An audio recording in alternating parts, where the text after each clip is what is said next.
எங்க ரொம்ப நாளா ஆளை காணோம் உன்ன மாதிரியா நான் ஜாலியா இருக்க முடியும்? எனக்கு எத்தனை வேலை இருக்கு. நான் ஜாலியா இருக்கேனா? அவங்கவுங்க கஷ்டம் அவங்கவுங்களுக்கு தானே தெரியும். உனக்கு என்னப்பா பிரச்சனை? பொண்டாட்டியும் இல்லை, ரெண்டு பொட்ட பிள்ளைங்களையும் கல்யாணம் பண்ணி கொடுத்துட்ட, சொந்த வீடு வச்சிருக்க. ஆமா ஆமா, சொல்லிக்க வேண்டியதுதான். பொண்டாட்டி இருக்கும் போது அருமை தெரியாது, இல்லாத போது தானே தெரியுது. என்ன பாத்துக்கிறதுக்கு நீங்க யாரும் இல்லையே. ஏன் பொண்ணுங்க என்னாச்சு, வரதில்லையா? எங்கப்பா அவங்கவுங்க குடும்பத்தை பார்க்கறதுக்கே நேரம் சரியா போயிடுது, இதுல என்ன வேற பார்க்க வராங்களா? எப்பயாவது ஒரு டைம் வருவாங்க.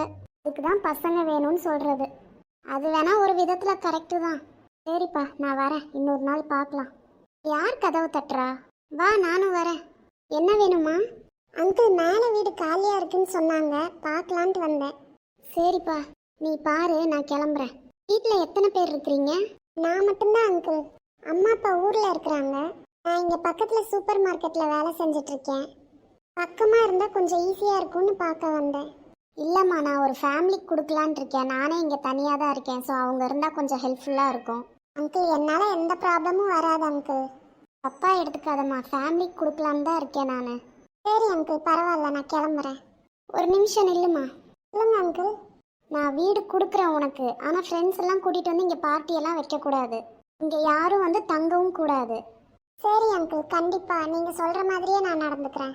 தேங்க்ஸ் அங்கிள் வீடு கொடுத்ததுக்கு. எனக்கு பிடிக்கலன்னா நான் எப்போ வேணாலும் காலி பண்ண சொல்லிடுவேன், பார்த்துக்கோங்க. வாடகை 3000 ரூபா, அட்வான்ஸ் 30,000 ரூபா. உங்களுக்கு ஓகேவா? ஓகே அங்கிள், எதுவும் ப்ராப்ளம் இல்லை. எனக்கு இது ரொம்ப பக்கம், அதனால தான் பார்த்தேன். சரி உள்ள வாமா, வீடு காமிக்கிறேன். இதுதாம்மா பெட்ரூமு.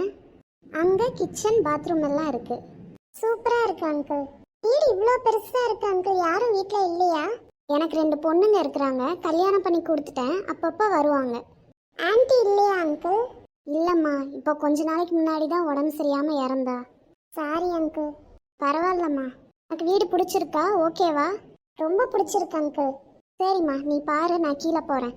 இங்கேயே உனக்கு தேவைப்படுற திங்ஸ் எல்லாம் இருக்கும்னு நினைக்கிறேன். இல்லாதது நீ அரேஞ்ச் பண்ணிக்கோ. சரிங்க அங்கிள். சார். சொல்லுமா. சரி, எனக்கும் டின்னர் குக் பண்ணேன், உங்களுக்கு கொடுக்கலான்னு எடுத்துகிட்டு வந்திருக்கேன். இங்கே வச்சுருக்கேன், சாப்பிட்டுக்கோங்க.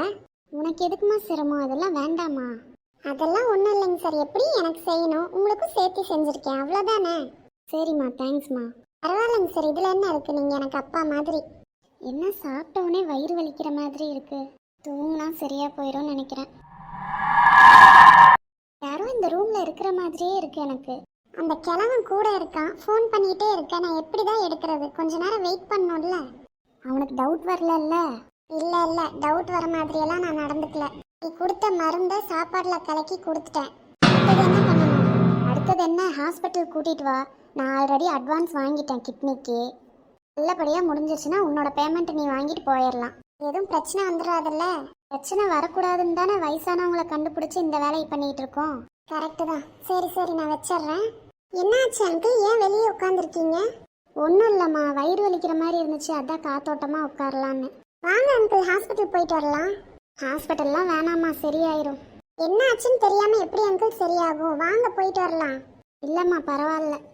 வயிறு வலிக்குதுன்னு சொல்கிறாரு, ஹாஸ்பிட்டல் கூப்பிட்டா வரமாட்டேங்கிறாரு. இப்போ என்ன தான் பண்ணுறது நான்? ஒருவேளை அந்த ஆளுக்கு டவுட் வந்திருக்குமோ? எனக்கும் அப்படிதான் தோணுது, அதனால தான் ஹாஸ்பிட்டல் கூப்பிட்டா வரமாட்டேங்கிறேன். என்ன எது கத்துற? யாரோ இங்க நின்னுட்டு இருந்த மாதிரி இருந்துச்சு. யார் அந்த கிழவனா? இல்ல வேற யாரோ. நான் இப்ப யாரையும் காணுமே. வளரிட்டு இருக்காத, ஃபர்ஸ்ட் ஆக வேண்டிய வேலையை பாரு. நான் போனை வைக்கிறேன். யாரை பார்த்துருப்பேன்? அங்கிள் உங்களுக்கு சாப்பாடு எடுத்துட்டு வரட்டுமா? இல்லம்மா வேண்டாம்மா. ஏன் அங்கிள்? நீ எங்க வேலை செய்யறன்னு சொன்ன? சூப்பர் மார்க்கெட்ல அங்கிள். ஓ, போன்ல யார்கிட்டயோ பேசிட்டு இருந்தியம்மா, யார் அது? இவனுக்கு உண்மை தெரிஞ்சிருக்குமோ? இவனை விட்டா நம்மள மாட்டி விட்டுருவான். நான் உன்ட்டதாம்மா. இவனை விட்டா எங்களை மாட்டி கொடுத்துருவ. நீ நினைச்சதெல்லாம் உண்மைதான்.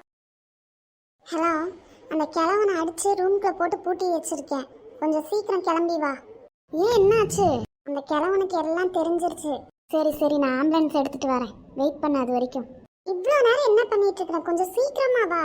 இப்போ வந்தா அக்கம் பக்கத்தில் மாட்டிக்குவோம். நைட்டு வண்டி எடுத்துட்டு வரேன், பொறுமையாயிரு. அதுவும் கரெக்டு தான். வேலையை முடிச்சுட்டு கமிஷன் வாங்கிட்டு கிளம்பிடணும் இங்கேருந்து. என்ன ஆச்சு சார்? நான் தான்ப்பா உன்னை பார்க்கலான்ட்டு வந்தேன். கதவை தட்டி தட்டி பார்த்தேன், நீ திறக்கவே இல்லை. ஜன்னல் வழியாக எட்டி பார்த்தா நீ கீழே கடந்துட்டு இருந்த. அப்புறம் இதுக்கு மேலே விடக்கூடாதுன்ட்டு போலீஸ்க்கு ஃபோன் பண்ணேன். அங்க வந்து உள்ள பார்க்கும்போது இந்த பொண்ணு இறந்து கிடந்துச்சு. உங்களோட ரூம் வெளியே தாழ்பால் போட்டிருந்துச்சு. சார் நான் எதுவும் பண்ணல சார், அந்த பொண்ணு தான். நீங்க பயப்படாதீங்க, நாங்க எல்லாம் விசாரிச்சிட்டோம் என்ன நடந்துச்சுன்ட்டு. என்ன சார் ஆச்சு? பொண்ணோட சேர்ந்து இன்னும் 2 பேர் இருக்கிறாங்க. இவங்க எல்லாம் கிட்னி கடத்துற கும்பல். வயசானவங்க எங்க இருக்கிறாங்கன்னு நோட் பண்ணி அவங்களுக்கு பாசம் காமிக்கிற மாதிரி காமிச்சு இந்த வேலையை செய்யறது. அப்பதானே இயற்கையான டெத்துன்னு காமிக்க முடியும். ஆனா சார் இந்த பொண்ணை யார் கொலை பண்ணா? அதுதான் எங்களுக்கும் தெரியல, விசாரிச்சுட்டு இருக்கோம். நாங்க விசாரிச்சுட்டு சொல்றோம் என்ன ஏதுன்ட்டு. போலீஸ் ஸ்டேஷன்ல இருந்து கூப்பிட்டா நீங்க வாங்க. சரிங்க சார். சரி விடு, நீ அதையே நினைச்சிட்டு இருக்காத.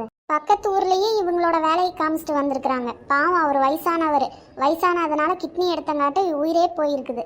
அச்சச்சோ, இனிமேல் வீடு கொடுக்குற மாதிரி இருந்தா பார்த்து விசாரிச்சுட்டு கொடு. யாரையும் நம்புற மாதிரி இல்லை இப்ப இருக்கிற நிலைமையில. சரிப்பா நான் கிளம்புறேன், பார்த்து இரு. ஒருவேளை அவரோட ஆத்மா தான் இந்த பொண்ணை கொலை பண்ணிருக்குமோ? பொண்ணு வந்ததுல இருந்து அங்க இங்கன்னு யாரோ நிக்கிற மாதிரியே இருந்துச்சு எனக்கு. இந்த உருவத்தை பார்த்துதான் இந்த பொண்ணு செத்து போயிருக்குன்னு நினைக்கிறேன்.